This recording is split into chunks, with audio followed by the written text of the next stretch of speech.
There we go. We're live. Yes, we're live on America Day, baby.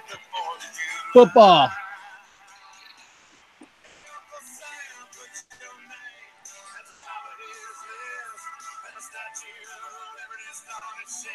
I should wear That's America, son.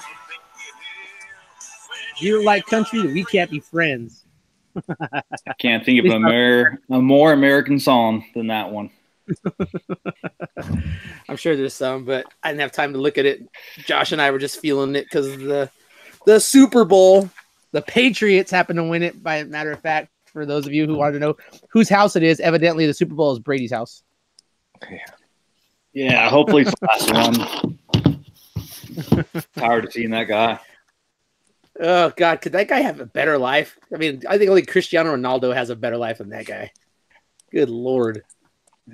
He don't have any baby mama drama. He just has his son, Cristiano Ronaldo. So, anyhow, how you guys doing on the Super Bowl Sunday? Good. Thank God I'm not a Rams fan. So, could you imagine? My family is actually. My sister's a Cowboys fan, and my parents are Rams fans, so they got to meet each other in the playoffs. And then my parents have been Rams fans since they were a long time, dude. They've sat through misery as my daughter went to college in Missouri and could probably walk up at any point and get a ticket in that stadium, but they never got to go. So when they came back to LA, they were super happy. So and I'm happy for them too. I mean, I'm an LA guy. So since I don't like football, because I don't just not built for it. I'm an LA fan, and then I'm a SoCal fan, then I'm a Cali fan, then I'm a West Coast fan, and then I'm a coastal to the West Coast. That's basically how I root for teams. So I don't care what sport it is. I'm just like, let's go. Close to the better. But thank you guys for leaving your parties early. I know Josh spent a party on his house, but John was at a party. Walked back without getting a public intoxication. So congrats on that. It was a long walk. So next door. So yesterday I took a little drive, got stood up. Josh, I don't know by who. So I weathered the storm, drove out to Birmingham High School, got to see two teams that didn't used to like me as a competitor. But very good showing for on the boys' side. Silmar made the finals. They beat San Fernando, which was the first. So good job to them. So they're developing program. And then Birmingham won the boys. And then the girls came up. And, of course, we talked about it. We discussed it. We thought that the state championship team could come from one of those two teams. And so that was kind of cool. And obviously we talked about it on the podcast, stuff like that. Some matchups happened that we thought. Some things totally went different. Jimmy tried some things. I think some paid off. I think some maybe didn't pay off as well as he thought. Katie Gomez missed weight. Ooh. Did she miss weight, or was that strategic though? I'm 3.4. Yeah, I think it was a little strategery. Yeah, and then but the San Fernando girl was able to manage it, not give up. I gave 6 points. Yeah, but she got kind of hosed on that call, I think. Yeah, because that ref blew that call. That ref. She had the girl on her back. She was up by 14 on her back, and the ref called the tech fall. So they let her off her back. And she was getting ready to pin her. They shouldn't have stopped it anyway. No, they shouldn't have. So I mean, I'm being there just as a broadcast kind of thing, so it's really hard for me to bite my tongue at that point. But yeah, they blew that call. Also, that referee, a lot of respect for him. He's been since I was a kid, and not really. He's a good guy. I don't want to say anything negative about him, but just wasn't quick to get down there. And there was a couple situations that probably could have been a little quicker called. So there's that. Then Jimmy, dude, there was one match. Jimmy was Tom Brands, dude. He was out on the mat halfway down because they were out of bounds. Like they were so far out of bounds, they were almost on the wood, and the ref is just checking for the pin, and I'm like, dude, they are so far out of bounds. And so Jimmy went out there and they dinged him, like they gave him a warning. I think they took a point, But there was some spunk though at the end of one of the first matches. San Fernando got dinged a point. One of the young ladies, good kid, just you know what? It's an emotional moment. They really want to win. I get it. But most got the best of her for a second. I don't want anybody to think that's representative of that kid or the program because she's a good kid. But yeah, just a bad thing right there. So yeah, there was that. Interesting event that happened though was Jersey. They brought Jersey out and to go against Gianna Anaya. They had Gianna they had bumped her up. And you know, I gotta give credit to both those girls. They were both game for the match for sure. And we don't see that too often. I mean, we talked about it before, Josh, how people get kind of upset when you ask for those matchups. But dude, it was cool to see that. It didn't go great for Gianna Anaya, but dude, like San Fernando could have sat her. Nope. We're just gonna hold or whatever. But they face each other, and Jersey showed she's just on another level right now. What weight class was that at? They wrestled, I think, at. That is at 54. 50. Yeah, 54. Okay. So weighed her in light, then bumped her up. Okay. So yeah, because CIF duels get 4 pounds instead of 2. For those that don't know. Yeah. So they weighed her in, and then So that so that was an interesting match, and in all honesty, Birmingham had them on the ropes. They really did. Hang on, where is it at? Yeah, Jersey weight. Sorry. I need to back up here a little bit. Gianna weighed in at 43, bumped up to wrestle Jersey. So that's my understanding. Jersey weighed at 151 even. And I have the weigh-in sheet right here for Birmingham. So she weighed in at 151 even. So props to Anaya for bumping up and taking that challenge. That was pretty big. But yeah, Birmingham seemed like they had strategically it was a bad move. Yeah, because it was a 12-point swing versus a 0-point swing is what it probably should have been. Yeah, because Birmingham has Calderon right at 43s. Yes. Okay, Tiffany. Yeah. So yeah, but I believe she got pinned anyway, didn't she? Yes, she did. So yeah,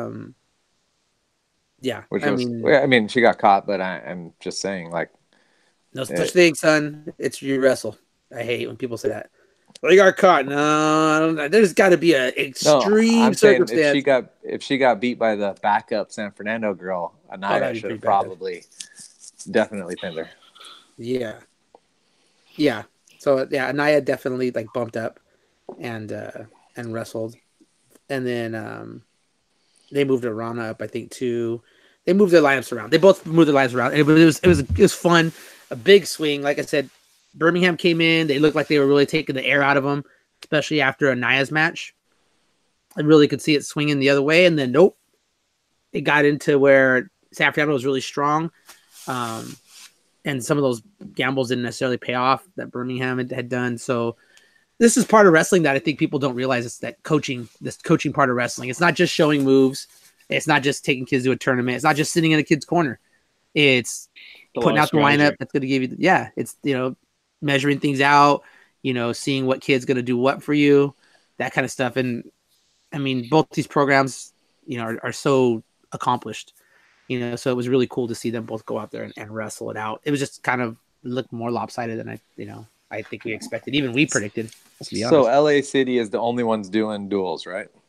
Correct. That I know of. I just don't like the timing of it. I don't like the timing of boys duels either. I mean, if for some reason somebody takes a swing or too hard of a crossface or, whatever happens or even gets hurt, then you're out for the whole season, and it can have team implications too. It happened to me a long time ago when I was at Santiago. Kid was winning. We were winning the duel in the finals. He gets head and armed. The kid was laying across his mouth, right? Which, whatever, it is what it is. Yeah. The kid they lost the match. We ended up winning. The kid didn't get pinned. They get up. The kid shows the ref, hey, look at these teeth marks on my side right here. We lose swing, so we got second in the duels. and we ended up getting second in individuals because this kid wasn't able to, it was a flagrant misconduct for the bite. Yeah. So it went all the way through, and he had to sit his next competition, which was CIF individuals. So it's just we'd lost 2 CIF titles with one poor decision by a 17-year-old kid. Whether he bid him or not, it really doesn't matter. He got kicked out. So I don't know. Maybe just don't bite people.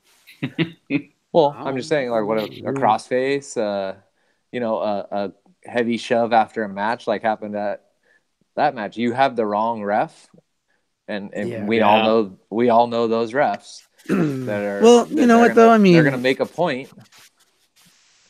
Well, we all know too that there's certain times the refs swallow their whistle. I remember one certain state champ who slammed a kid at CIF, and miraculously that kid, not only did he lose that match, but he didn't get kicked out of the tournament, and then he ended up being able to they worked out some kind of magic. That kid ended up being a state champ again. I was like, how did that happen?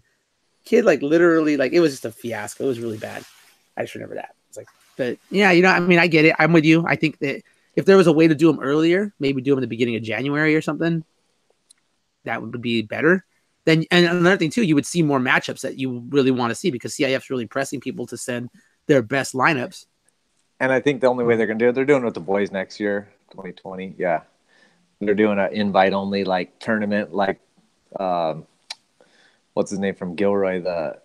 I'm missing his name, but the athletic director who was an Olympian in Greco is the athletic director for Gilroy High School, or principal, sorry. So he's actually spearheading it up, not really official CIF duels, but they're calling it CIF state championships. They're getting the blessing of CIF, of course, but the only way to do it is to carve out a weekend during the season and say, there's no competition this weekend. Yeah. You make the season 1 week longer, however you want to do it. We make it 1 week shorter and longer all the time. And you say, this is the weekend for duels. This is when the tournament's going to be. This is where it's going to be. And you do it. Yeah. And I mean, you gotta ask everybody too to kind of waive somebody because coaches, I mean, John, how early do you guys put your schedule together? To the very end, to be honest with you. We make decisions probably around September, October. I mean, we think about it in August, but it's kind of late for us. Yeah. That's for sure. See, but that what I'm getting at though is you guys get your contracts in, do all that stuff. Then you get this invite, and it's what do you do? You got the contract. And is the school going to hold you the contract, or does it get negated because you're going to those duels? So that's the other thing too. Schools would have to be willing to do that on that weekend. So I guess we're pretty early for wrestling, but compared to other sports, our AD says that we're pretty late. We're late. I'm a little surprised too, to be honest. I expect you to be May. It's oh shit. Okay. In wrestling time, we're early. Organized. Yeah. Yeah. So, but so yeah, so that was cool. It was good to see that, like I said, and good job to both teams. Especially San Fernando for pulling that out. Good job overall. Good to see that. But on the side of that too, Josh, did you see some of the calls that were missed? Oh my gosh, that I mean, I was telling Ramos earlier, the one ref was old when I was a kid, and that was in high school, and I was in high school over 20 years ago. I literally remember him showing me something oh, you can apply more pressure legally this way. And he was old then. And I know I was young then. And then the other ref is just horrible. I don't even know his name. I know I pray that I don't get assigned a mat when he's reffing. It's sad. There were so many locked hands, calls missed. There were so many illegal head and arms. I mean, there had to have been 7 or 8 illegal head and arms in that match that I saw. And I wasn't reffing. I was just watching from a faraway camera view of a laptop sitting there at home. I saw it. I was like, oh, I had to shut my mic off for a second. Oh, dude, one was 3 in a row by the same girl. Literally 3 in a row by the same girl. Yeah. I'm just oh man, okay. Yeah. And it took a while to call it. I was the ref standing in front. She's I'm is he gonna blow the whistle, or is he just gonna maybe she let go? I got a bad angle maybe or something. And they took a minute to call it. So I just wish that they took those duels a little more serious, because we need to have I don't think those refs. guys were LA refs either, are they? I don't think LA has a lot of refs, to be honest. No, and so I don't know where they came. They're not Orange County refs that I know of. No, but I think they're South Bay. Okay. So yeah, so there was some of that going on, but it was fine, But luckily, nobody got hurt. Nothing didn't totally sway the match one way or the other. But some spunky crowds, though, I will say, dude. Birmingham and San Fernando, some spunky crowds. I will be totally honest with you about that. So, hey, there was one tap out there, and that has been a little controversy on the forum. What is the rule on that? Please tell me. God. Every ref I've talked to.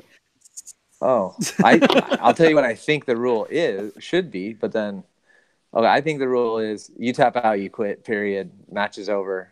You get pinned. Yeah, you get pinned. It's a pin. That's what I think. There is no rule though stated in the thing. Like it's the ref's decision to err on the safety of the wrestler. But if I was the ref, I would just call the pin. Is what I would do. Like I would just say, then you got to go to your back.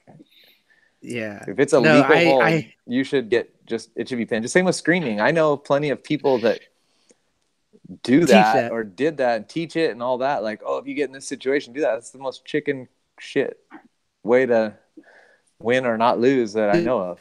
It took me a lot to not comment on that post on the forum because it's happened twice, like in certain situations with girls, especially on girls' side. Like it's just a couple years ago. I'm not going to mention the wrestler that we were wrestling against, but we had a state placer in the consoles. We threw in a head and arm on her back. Screams. Ref stops it, and then she's kind of on the mat for a while, maybe 2 minutes, and then she starts standing up and starts shaking out her shoulder, like rubbing it out. And so we're on top. We got the 4 points, and she hits the elbow Granby with the same damn shoulder, puts us to her back and pins us. That was at CIF Finals. Hey, I wasn't too upset about this tap out because the one of the teams affected by that tap out, I'll just say, when I was competing against them, I literally went to the ref and was like, "What's the rule on tap outs?" And he's like, "Well," I go, "I'm just gonna expect to see at least 2 of them.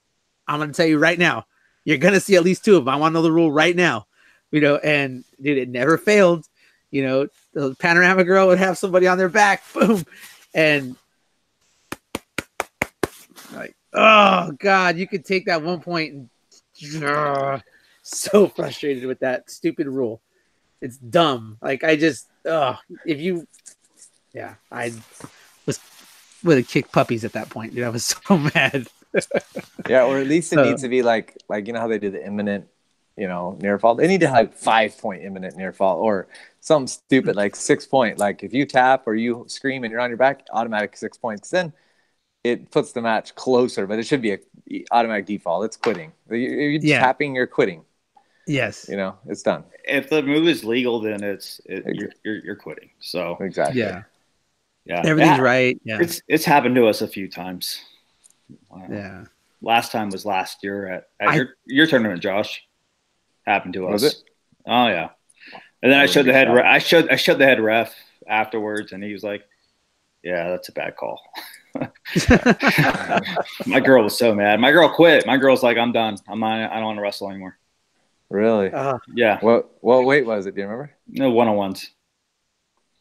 God, that would bum me out just because of that. But yeah, that thing, I was like, oh my gosh, too many flashback memories on that one. Yeah, for sure. No. So there was that. Now, coming up this week is the deadline. Now, let's make this very clear to anybody who's listening to this. If you are a coach, a parent, a wrestler in the Southern section, the deadline is when, Josh? Tuesday, February 5th, 5 p.m.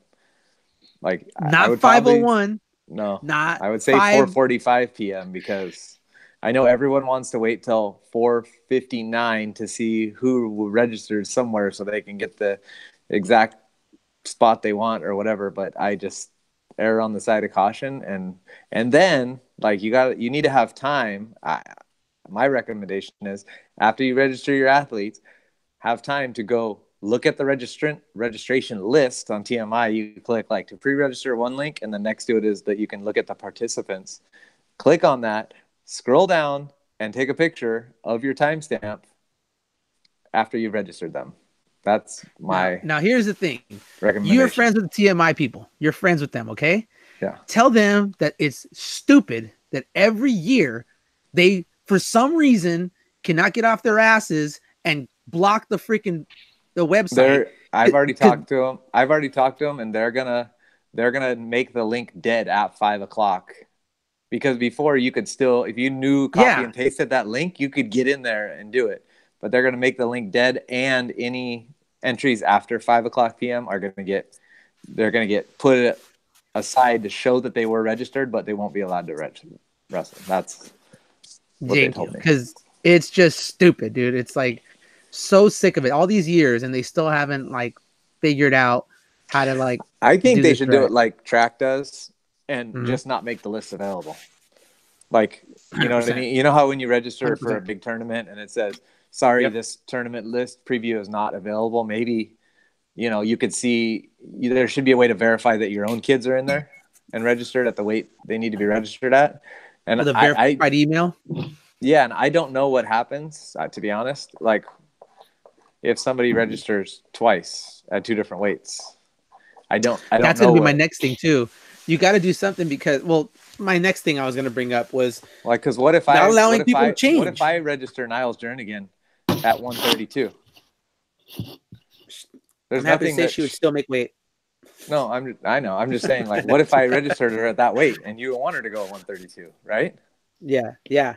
No, I used to joke around about that too. Like, there's people who don't like me, and I'd just go register their kid in 4 different weight classes.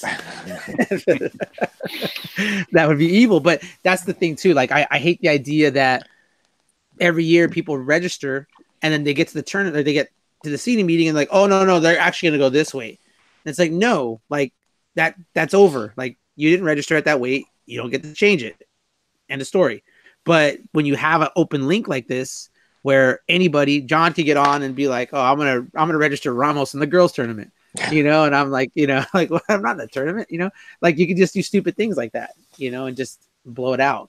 So, yeah, I mean, they got to do something. There's got to be some way to get verification for that. I mean, but it is. I mean, run it through the same system that we do our weight checks, our hydration forms through. You know, punch in through there. But that's track. That's track, and I'm sure CIF doesn't want to spend the money. Pay TMI much. I'm sure they don't pay them much more than they pay them to normally run a tournament. And you know, for TMI to go get some extra cost for nothing, you know, seems like, why would you do it? I wouldn't if I were TMI. We lose Ramos, John?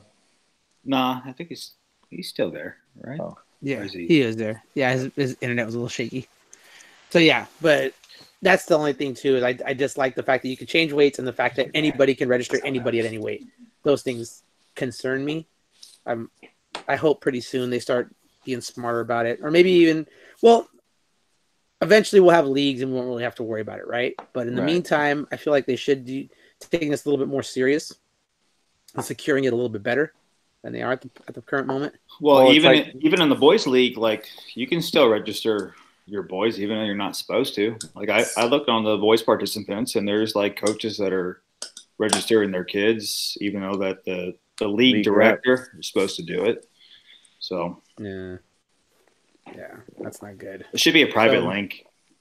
Yeah, I think so. You know, but I don't know. And another thing too is they rely on the forum way too much. For the forum being unaffiliated, they rely on that forum way too much to get information out there. You know, people are calling me, asking me questions, you know, about weigh-ins and weight allowances and all this stuff. And I'm like, well, I've gotten the emails. I know a lot of wrestling coaches are walk-on, but my athletic directors do a good job. I've gotten the CIF playoff bulletin links emailed to me with all the details on it. So every school is getting them for sure, and every coach should be getting them. But Yeah, same here. So it's hard when it's the assistant boys frosh soft coach that now becomes the girls coach that isn't really, up to speed on some of that stuff. On it. Doesn't even know what league they're in. Yeah. I've seen that already. So, like, which CIF am I supposed to go to? They register them at the north, and they're down there in Paloma Valley. Yeah. Oh, we had one last year that they went to the wrong CIF. Like they didn't make it, and they let them come and weigh in. They made it, but they left it open for like 5 more minutes for them to get there. I don't remember who it was, but they went to the wrong one. Like, come on, really? Yeah, that's not good for sure. Now, I have some questions that people ask me what's tougher, 121 or 120. It depends on what you're looking for, right? Some weight classes, it's like, okay, well, you think you're going to be a state champ. Well, okay, then you got to look at the top girl. If you're looking to place, then you got to look at the whole, weight class as a whole and see where you fit in with that. Maybe you can't win this weight class, but you can place there, or you can win this weight class, and it just, it just seemed funny to me. But I find it kind of interesting too that say somebody like Jersey, okay, Jersey Estrada, she's 2-time state champ, hasn't lost to a girl in season her career, even though she had some really close calls at state a couple times at her freshman year. Do you consider she's weighing in at 143? Okay, you're looking at Freitas, okay, or do you go 150, face a Met? Or do you go 160 and figure Osteen? Like, I don't know. If you guys are her dad, what are you suggesting? Just playing the role here. And no disrespect to anybody in this conversation. This is strictly opinions, strictly just perspective. This is the growth of the sport. Unfortunately, when the sport grows, you're going to have these discussions. And we're literally talking about, if Jersey was here, her sophomore year, you're talking about 4 potential 4-time state champs. Those 4 girls would definitely right there being 4-time state champs. They both, Katya won it as a freshman already. Jersey's won it twice already. And the other 2 are the fab freshman phenoms, right? You even go down to one, even lower, you go down to Jury and, she's it doesn't matter, like in that weight class area, like it's pick your poison. Like you'd have to look up at matchup styles. Yeah, and if you go down one weight class lower than that, you're looking at Bowman. Yeah. So it's like, what would you do? So I don't know. Okay, and Jersey has cut that low before. She has wrestled Bowman. She has wrestled, people. So you guys just strictly playing what if you're Jeff or dad, or you're Jimmy, you're her coach. What are you suggesting? Are you looking for legacy and going against the toughest girl you can and solidify yourself, or are you going just to get that number? With those girls there, like I would go what's best for Jersey. Like what weight class does she most feel comfortable at? That's my opinion. Like what's best for her, like where she feel the best at, does she feel good cutting down? Does she feel good going up? Like that's on kind of on her. That's what I would play it if I was her dad. Yeah. Okay. But let's just say though, she's like, I don't know, Dad, what do you think? What do you do? It depends for me, it would depend on how much she's weighing, but let's hypothetically saying she's well under 50. If she's well under 50 walking around, I think I'm going to have her go down to like 37s. Hit Drury, huh? Would be my, I haven't really seen Amit wrestle very much. I've only seen her one time.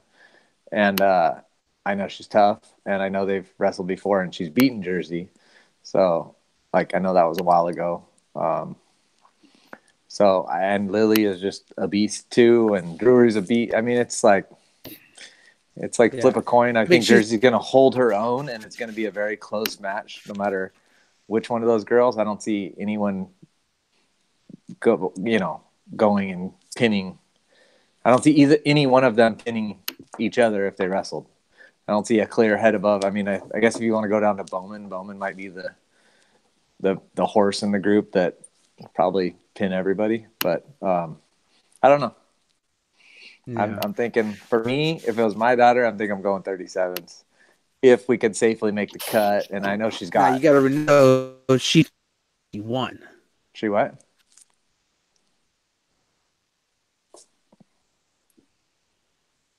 I was just saying that. Remember, she weighed in at 151 yesterday. Right.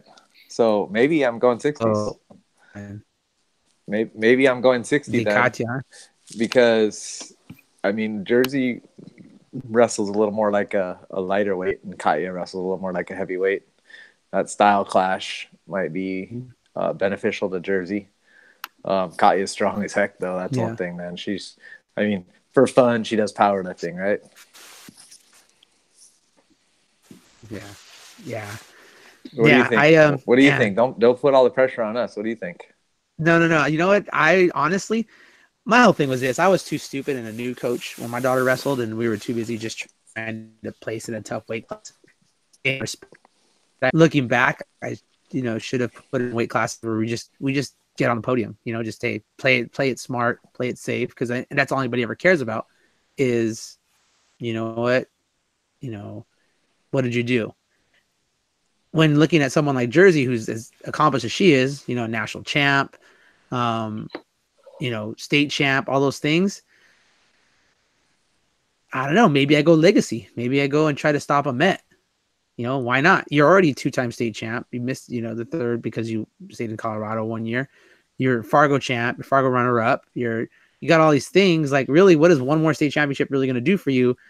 If you can go out there and stop someone else from being a 4-timer and beat somebody with a real name, why not go after that? Yeah. The only reason I say go down is because I know their goal is for World Team Trials to be like in 32s or something like that, like down there, or body bar. So I know it's a long ways away, time wise, to come down in weight.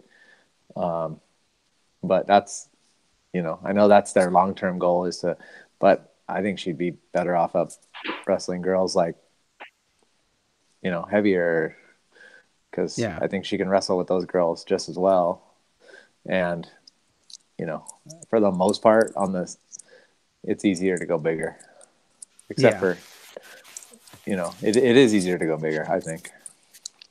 Yeah. When you move well and you can handle the strength up top, then it's usually probably a little easier at this level, and when you're as experienced as Jersey is, I think you can definitely, you have enough mat awareness, have enough mat savvy that makes it easy to be able to handle that and handle the weight. So I don't know, that'll be interesting to see. How do you guys feel about these girls that you don't see all year except for the postseason?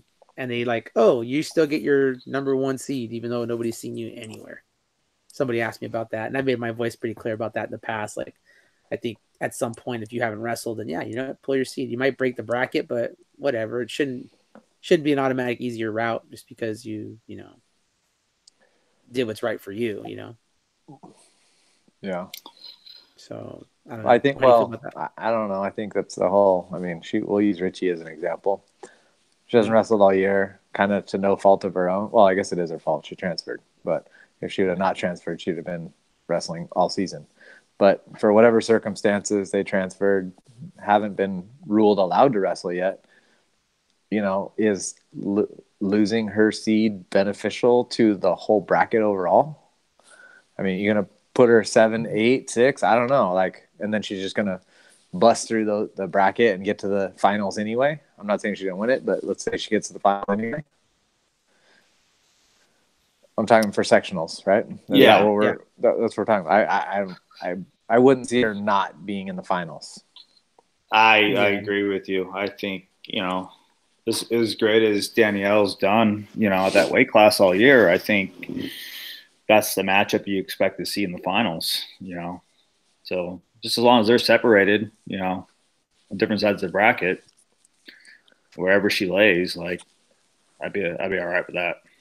So Ramos, you're just saying it's not fair to somebody like Martinez that's been wrestling all year and been, that is probably going to be the 2, right? She's going to 2 at 11s. Yeah, I would think. I mean, that's my thing is always like, what have you done lately? Okay, great. Yeah, you had a great season last year. Awesome. But who's to say you're gonna? I mean, it happened. It happened to my daughter once. Like, she's winning everything, and then we come in, and this Milliken girl, who placed the year before, hadn't seen her anywhere, and then she's wrestling, and she looks terrible, and it's like, oh my gosh, you can tell you haven't wrestled all year, and she might have been hurt. I don't know. I'm just giving an example, but she didn't look like the girl that was there last year, and she just sat on her seat and just came in and was like, oh, I'll take that seat, thanks. Well, all that hard work you guys did is for naught. I guess then the criteria needs to be adjusted at CIF because they're just going to seed based on criteria. And what's the number one criteria, right? Yep. Yeah. State placing last year, Masters placing last year, CIF placing last year. That's the criteria. Yeah. Right. So and then head to head. You can't get ahead. You can't get a head to head. You can't get a head to head if they didn't wrestle. Just sat on it. And it's like shit. It's kind of one of those things. I don't know. I just see it every year, and I'm just like, it just feels gross, And I mean, I get it if you're one of those top girls like Katya. She doesn't wrestle girls all year, but she's wrestling boys. But I mean, you know what you're getting when she's coming in. It's not like she's been. I know you say you know what you're getting, but then that's the same thing. Like, is it best for the sport to not seed her based on your analysis? Like, to not seed her because she hasn't wrestled all year? In girls, because there's so many people that say, oh, they haven't wrestled girls all year. Girls, boys matches don't matter. Yeah, they don't matter, but they're mat time. And, there's not many 160-pound girls. There are a few that are going to give her tough competition.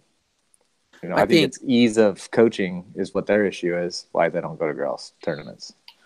Right? They only have I think it's more, coaches. For me, it's more like, look, if they're number one, then they'll raise up anyways. Doesn't matter where you put them. So, right. And if you deserve to be at state, you can still be at state. I mean, who does it really affect? That bottom level qualifier. Okay, well, that's really not going to matter anyways. It's really not going to that bottom level qualifier. But if you just say we'll go back to 111s, you're Samantha Martinez, and because she hasn't been wrestling all year, she just gets drawn in. You see her early in the tournament, like. Samantha Martinez is a top, 2-3 girl, and you can see somebody like that very early. Like, that's not fair either. So yeah, but I mean, who's really going to win it anyways? What is it? It's just a matter because she didn't make it to the finals, or it's just a matter of because I mean, either way that outcome would probably going to be the same either way. That's all my thing is like, well, are we really worried about like an accurate representation of the whole weight class? Or are we looking to find the number one person? My understanding was they're always worried about the number one. They are, but like, I'm thinking if you don't get it, then does Richie just get drawn in and hit Danielle Garcia the first round? No, we want to see the best match in the finals. Awesome. Could you imagine? I know you think it would be awesome. That would be awesome. Like, holy shit, here they come! Like right out the gate. You're talking to the guy that got Gomez first round at Masters last year, so it's not that great. With a friend in the seating committee. Two that I thought were friends, and they didn't tell you, They're like, oh, that nightmare's coming. Hey, two and the head girls coach on the seating committee that didn't show up. Yeah. Oh my goodness, that's terrible. So those are just my thoughts about that. I got a text about it, and I was like, yeah, trust me, I feel the same as you do, but I'm with you guys. Like, it's the criteria. It is what it is. The same thing with like dodging a match. You can still hold your seat if you just default out. See, but I disagree with that. Dodging a match is different because you're there, you weighed in, and you decided for whatever reason not to wrestle. They might have got hurt, bro. They might have got hurt. They're not 100% not ready to go. Spencer Lee does it. And it's going to hurt his seed at NCAA's. But with him, it doesn't matter. Yeah. Him and Rivera are going to be in the finals anyway, and then Rivera's going to win. But well, I mean that you guys are bring up an interesting topic because like we've been talking about this a lot. You know what to do at regionals since regionals doesn't count for anything. You know, if our girls make it to semifinals, they got a girl that they've already beaten. You know, in the semifinal, did we wrestle her?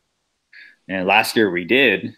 We did that match, and it was a girl that we didn't know very much about other than she was from Victor Valley, and Victor Valley has great coaching, and they're always tough up there. And she beat us, and it dropped us from the number 1 to the number 4 seed at CIF. So, yeah, I hate late tournament results. I'm like, God dang it! It's always I know it affected us. Yeah.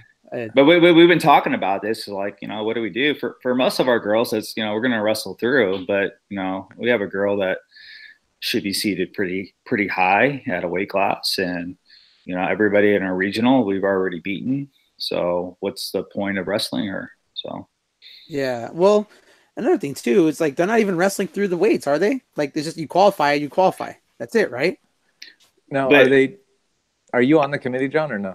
No, I'm not. No. Because I'm associated with Ramos. No, my understanding is the finish in placing does have some bearing on where the seating should be, but not all the bearing. Because I know last year they had 4 from one CIF, one regional, I call it. One regional were seated, and then only 1 from a couple others were seated.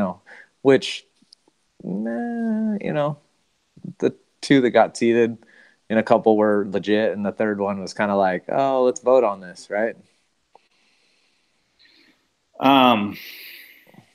Yeah. So it does. Know. I mean, really, theoretically, the 1 and the 2 in each regional should be in high consideration for being seeded. Because if the third place girl or the girl that whatever just qualifies had beat the finalist head to head, then that would supersede it. Yeah, and that's where we're at. Like, what do? We get to the semifinals and we wrestle a girl that we've already beaten in the regional. Whatever it was, it may have been a close match. Do we just default out? Because there is a school in our regional that does that every year, and it's come CIF final time. It's worked out for them really well, where their girls don't suffer, drop in seeding because they didn't wrestle those matches. But I'm only, referring to, maybe 1 or 2 girls that I have. The rest of the girls, like, we're going to wrestle them through because it can only help them. It can't hurt them. So, yeah.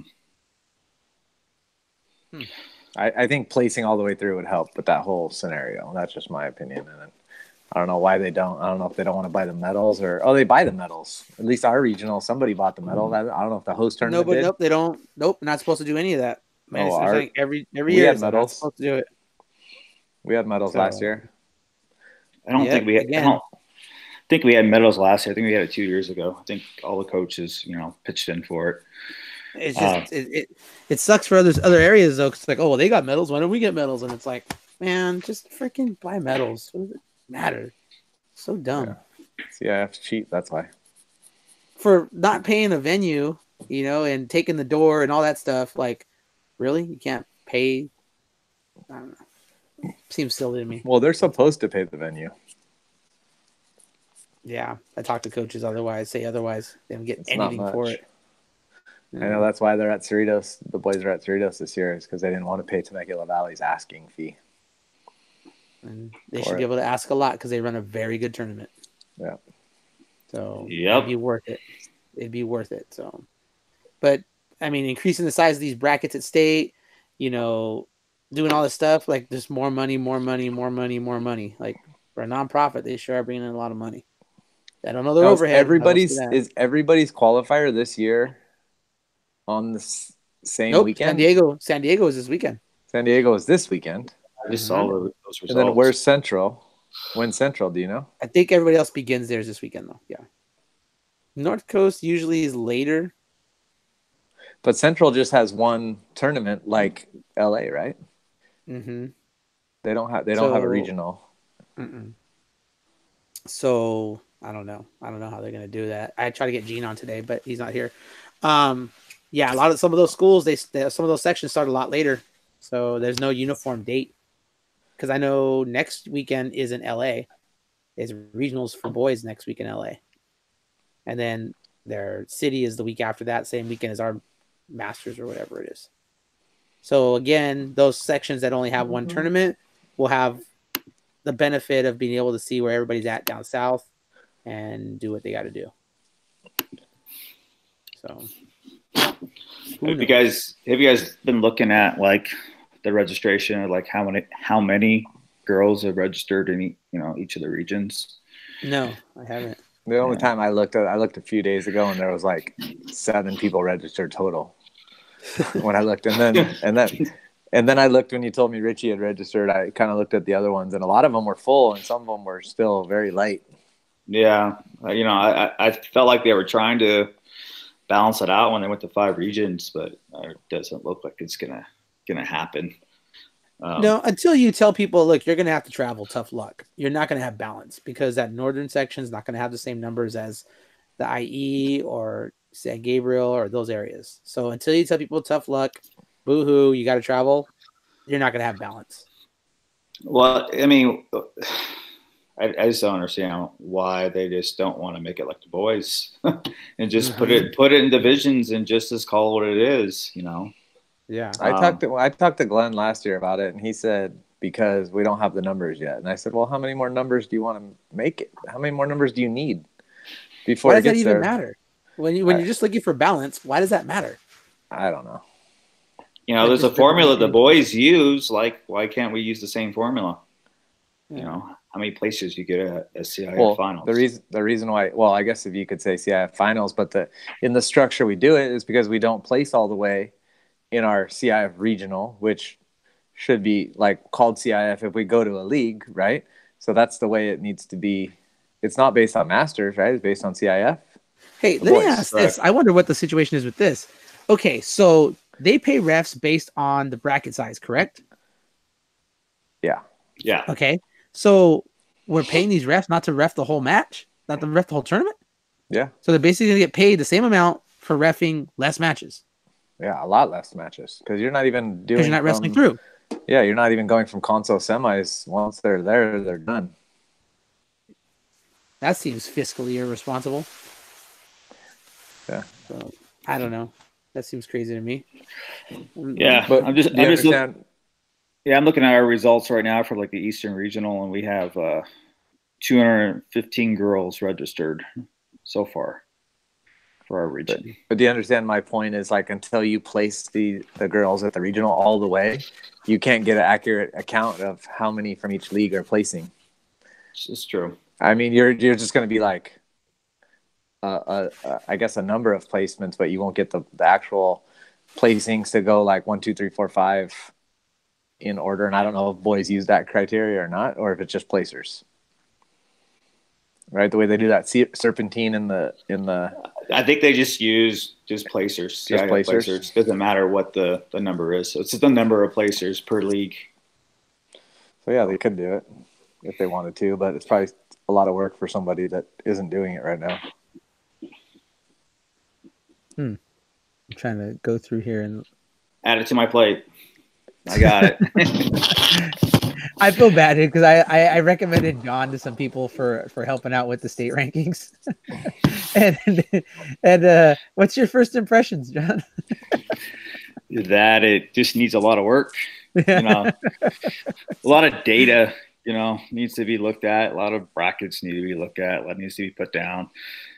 I started on it, so the thing with the state is like, where do you start? I just started with, I'm just going to go back and look at, state qualifiers from last year, and then, work from there, and then try to use like a lot of the brackets, or a lot of the rankings from, I looked at the central section rankings and LA city rankings, and, try to get some information on there to make my life easier. But I'm OCD, so I asked somebody to help me. So he's been helping me like do some stuff on it. So and for those of you that don't know, like you know, people complain the rankings aren't out or whatever. Like, I know that we have some rankings, you know, John did a great job. It takes a long time to come up with a base group of data. And then as much as effort and time you put into it, still there's going to be some oversights, right? And then you got people bitching and complaining like, oh no, my girl beat this girl, but then she beat that girl, and this girl beat this girl, she should be blah blah blah blah, and like all this other data. It takes a few weeks of just filtering, and it's a ton of time and a ton of work, and it's a thankless job because people just bitch. No one ever says, hey, thanks, that was a great job on the rankings, there's a couple things that we're going to grow with. But I mean, am I wrong? Does it not take a ton of time? Hey John, yeah, great job, bro. Great job with those rankings. Thank you. Yes. No, honestly, like I would say that for the most part, most like people that I've gotten responses from have been really like genuine, like helpful and like thankful, and you know, understanding, you know, the time and effort it takes, and you know, and making it easier for me to actually, instead of having to go find the info, like, because hey, at this tournament we have this head to head, and this tournament we did this and that, like whether it's, hey, we have a head-to-head against this girl. Okay, well, it's been 2.5 months in the season, like where's the head-to-head, you know, where did I miss it? You know, a lot of times it's like I see a girl comes on late, like she wasn't placing in early tournaments, so she's not even on she's not on my radar until like later on in the season, and then I haven't gone back and looked at, you know, her earlier tournaments and see what she did. So I would say, like, for the most part, like, coaches have been pretty good about like, hey, thank you for doing this. You know, here's some info here. I've gotten a lot of like messages with brackets, you know, from like the league and stuff like that. So, and I, you know, I'll be honest with you, like you give it to me, I'm going to find the time to put it on there. And then there's a couple guys out there, or a couple of people out there that, you know, have said some things and like, hey, we have this head to head, and I'll respond back to him, hey, great, that's an awesome win for your girl. Okay, can you post the bracket, or can you post a dual sheet? And they don't do it. So it's no disrespect. It's not that I don't believe you guys. It's just that, hey, you know, you got to be able to justify it to somebody else who asks you why. Exactly. So, exactly. Dude, how bad is this? Okay, last year I started coaching at Cerritos, right? And we had Cheyenne Bowman in our region. We had her in our section. We had her in state, right? This year, we got Kelly Escamilla, who's ranked above Jernigan, in our regional. If it works out great, it'll be in our section. And then, gosh, what luck. It'd be terrible. No, well, I just saw it right now. Darn it. Escamilla's 5-0 right now. She's only 5 matches. Yeah. She's a hammer, though. She's tough. She's tough. Where'd she come from? Cal. Her sister's got a sister. Did she transfer somewhere? No. She's been there. She's been at Cal. She was hurt last year. Was she hurt? A sophomore this year. No, she's a sophomore this year. This year she hurt. I don't know. She wrestled I'm the boys. Just wondering why she only wrestled 5. Yeah, no, she wrestles the boys, I think. Okay. So, Coach Lou does a good job with her, and she wrestles the boys. So there's quite a few girls that are on the boys varsity team. Like, I know down in San Diego, the Cadu's are on the boys varsity lineup, and I think one of the Martinez girls for Ayala is their 106 founder. Yeah. I mean, there's quite a few girls that are doing that. Kudos to them, getting more mat time. Yeah, for sure. So should be good. I'm looking at. Now you guys got me looking at how many are registered at each. There's going to be a lot of people registering last minute. Holy shit. That's what I'm saying. Is there are a couple light ones? Yeah, I mean, the North. The North is, dude. The North has more than San Dimas has. Yeah, they're pretty light too. I was noticing that. They're just last minute, but they're waiting to see where Walnut registers or where. Yeah, none of the big schools are registered in the Central yet. So Walnut, Northview, San Dimas hasn't registered yet. What else am I missing? I don't know. but all those schools.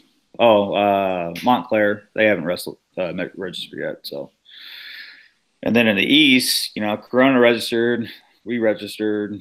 I think the last school that's a big, you know, that I consider a big dog, Norte Vista. Hey, did you guys notice something about this form? Maybe it's just me right now. Maybe I'm not seeing it. Wenceslaus State. Oh, there's a weight class. Okay, no, I found it. They put the weight class way at the end on the last registration form. And I was like, dude, I don't see a weight class here, but it's at the very end as opposed to like up in the middle more where it was. So Norte Vista did register? They only registered, somebody registered Monica. That was it. So like, I ain't trying to play games with that. Like, we are putting her in. They got a lot of tough girls. So like to me, they're one of those teams that are doing a really good job with as far as a full lineup, and could be a factor come CIF finals. So that's good because they didn't have hardly any girls a few years ago. I mean, they were like us. Yeah. I mean, they're, you know, they got good coaches over there, and, you know, they got a couple besides Monica. They got, hey, who did Devricks lose to? Devricks? Yeah. Recently or a while ago? Santa Paula and Norte Vista and Esperanza has Devricks as. Devricks didn't, I don't know how. Esperanza. Maybe that's the wrong. Oh, I might be reading down instead of up. That's why. Okay. I was gonna say, like, what the heck? She's got 38. No, how did they have her? Like, no, but I'm reading it wrong. My bad. Hey, look, she's a top 12 3 times though. I always trip out on that. I always trip out on that. The coaches with that. 38-0. Yeah. Interesting. So are they taking 5 from each region to finals or 6? 6 plus 2 alternates, I guess, is what they're saying. 2 7th placers is what the bulletin said. So how are they going to get those 7th placers? It says in there that they will allow for a 6 match in order to determine who that 7th placer is. I think they're going to draw it like the boys. No, but I'm saying if you don't wrestle the console semis. Yeah, how do you know? How do you know who's the alternate? Who's the alternate? There's 4 that need to wrestle. If I'm thinking right, there's 4 that need to wrestle to get to that. Maybe they'll wrestle those semis then, and that'll be it. Yeah, I don't know. You have your top 6 at that point. Because before in that bulletin, it said you could not wrestle more than 5 matches under any circumstances. And that came from Dwayne Morgan. Morgan, the man. I believe that's changed for this year in order to get that, to determine if they're, and I think they can only go up to 6 matches. So if there's like 2 people that could be considered, you know, 7th and 8th, like, and they can't wrestle that 7th, 8th match, then I think both of them would get drawn in. The problem is like, it's not like the boys, where the boys is like, we already know what weight classes are going to be drawn in for that 6th qualifier for weight classes. Right. So like, we put that up, you know, Saturday morning, you know, here, these are the weight classes, these 5 weight classes here, you know, you got to finish in that top 6 in order to, you know, go on to masters. So, but I wish they would do it, the girls. One thing I want to find out is how, and if they're going to do it again this year, is how it works on the at masters regionals, whatever you want, or at whatever CIF finals, whatever, how they draw in those state qualifiers, like how that's determined. I know it's supposed to, like, random, right? You know what I'm talking about? Yeah, no, I know what you're talking about. Yeah. So like so it happened at 126 last year. Like, first of all, how the weight class is determined, and then off that determination, do they pick a weight class and then they go and put the 4 names in the hat and then they pick that? No, they're not wrestling a 9th, 10th, right? No, they're not. So no, it is like it's 4 in a hat. So I think they knew right away with the 126 weight class last year that because the girl did not make weight day 2, so and she was in the semifinals. So there was automatically a spot, and I think they drew it right there. And that was the Carter girl got in. So, but if a girl gets hurt, sometime between, masters and state, like they're supposed to let, CIF know right away, and then they'll draw a girl in. So yeah, but it happened there. I was standing there when it happened at the head table. And I think Glenn drew them. But I'm just wondering, there was more than just that one instance. There was a couple more I'm going to call them ninth placers that qualified for state. Yeah, I don't and know. Now that there's more room in the bracket, they're not going to wrestle for full 32 based on the amount of qualifiers everyone's getting. Even though everyone else got double the qualifiers and we got no more. But I know it's because we already had so many because, Yeah. I punished the southern section for having too much success too early. Yeah. You'll hear Mario complaining about it. Yeah. Why do we need that many? They don't deserve it. Like, okay. Like there are some Central definitely needed another one. Yeah. 2, I don't know. San Diego still hasn't gotten another one. Everyone else got, they only have 3, right? Yeah, they have 3. They have 3, yeah. And I don't know that they've had the placements to justify at all another one. Well, or not that I know they got some tougher girls coming out of San Diego than, more recently. Yeah, they you talk to people and the people that are, kind of run that part of it, like who gets what, and they kind of play around with the numbers a little bit. Oh, we had this many medalists. Oh, but we're going off placers. Oh, we had this many placers. Oh, but we had this many top 12 finishers. Oh, and it's like, come on, man. You're kind of messing with the formula when you do that. Just always skewing it like that. But we'll see. I mean, because there's been some years I've been like, wow, they had a down year. No, they didn't. It's just that's how they played it. So that's how it went. So we'll see how it goes. But you guys got anything else you want to talk about? I don't. I'm good. No, we'll have a lot more to talk about next week. Oh yeah, when things start about who didn't show up to the right qualifier and who didn't make weight and who didn't make weight. And, who thought they registered at one weight and showed up at a different weight or at a different CIF, different location. Mm-hmm. Those things. So, but I registered them at 505, so they should be able to get in. They should be able to get in. Yeah. Like, come on, man, it's the kids. The kids, come on, the kids. Or we'll hear about like weigh-ins being janky or somebody cutting weight in the weigh-in area. I mean, this year should be pretty cut and dry, weighing in singlet, right? I mean, I don't know if coaches are going to be allowed in there. Or I mean, in Hillcrest we haven't been. So in the last couple of years, like it's the girls go into the gym and it's we wait for them to come out, which is the way it should be. Which I agree with that, but I also agree with I also think that when you have a kid that comes out for some reason that didn't make weight, I mean, how many kids know that? Okay, you can step on a scale twice, right? You can step on the scales and then you step on scale and then you can challenge every other scale in that thing one time. Maybe some kids don't know, walk out of that weigh-in area, then they're not allowed back in that weigh-in area. You know what I mean? Like, I know that's part of educating your wrestlers on certain things and making sure they're on weight, but I just always want to give the benefit to the poor kid with the coach that doesn't know better to tell their kid that. Hey, this is why I went crazy when LA City kicked that girl out from Silmar. My girl weighed in.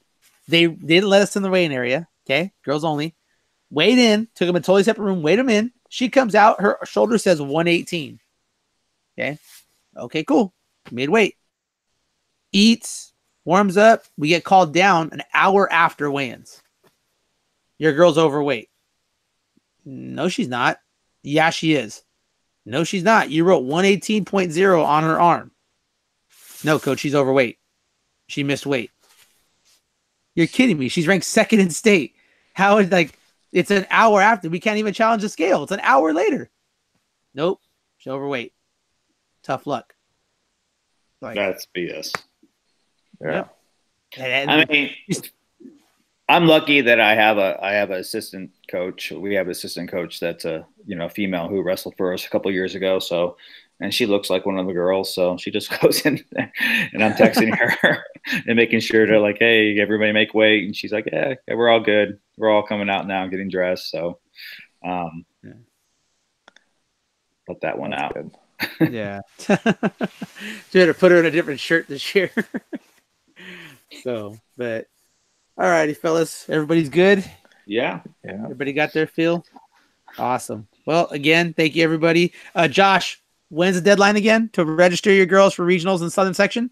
Southern Section, Tuesday, February 5th, 5 p.m. That's it. So nobody can say they didn't know. So we don't want to hear it. You know, I don't want to get any calls like I got last year. They didn't let us in. You know, they're screwing the kids. Like, I know this. It is what it is, all right? But everybody like us, subscribe to us, give us a thumbs up. We appreciate everything. Going out with some more Toby Keith. I love this song. I'm just going to let it play a little bit. I don't care if you guys like country or not. I like it.